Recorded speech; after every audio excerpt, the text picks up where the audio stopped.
Right, so to prove the basic proportionality theorem, we're going to start by drawing a perpendicular line from E, well, not very straight there, but imagine that's perpendicular to the line, the segment AB.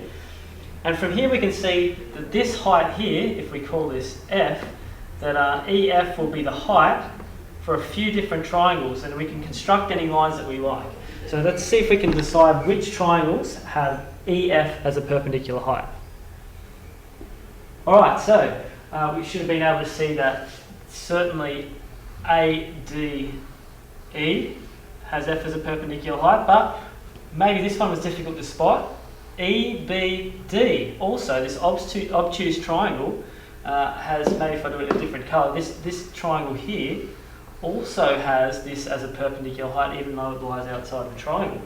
So what we can say here now is that the area, if we use the Turkish notation A for area of AED, and we'll skip ahead with some of this notation, so the proportion of the area of those two triangles must be, if they have the same height, it must be proportional to the base there. So in triangle A and DEB, that length is DB, and in the first triangle up here, this length here was AD,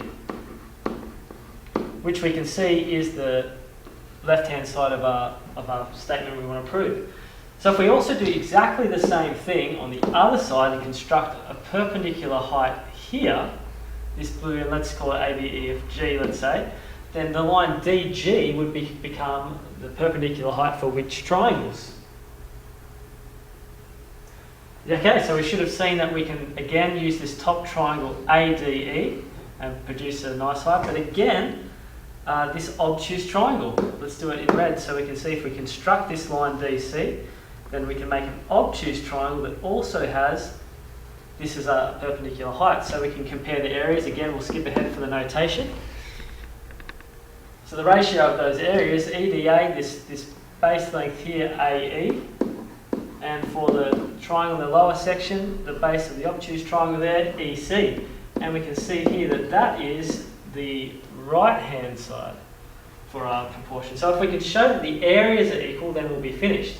So to do that, we're going to observe that this side DE applies to both triangles DBE and also, colour overload here, but also to DCE, if we compare the black one and that lower blue one. So they have the same base, but more than that, because the lines are perpendicular, they also have the same perpendicular height, because these lines are parallel. So if they have the same height, same base, they must have the same area. So we can say that the area of triangle DBE must be the same as the area of triangle DEC.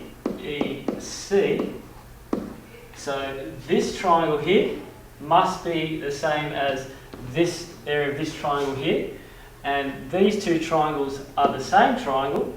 So therefore we can say, since the two things are equal, using the idea of equality, if A is equal to B and also C is equal to B, then therefore we can say that A must be equal to C. We have our proportion, AD over DB must be equal to AE over EC.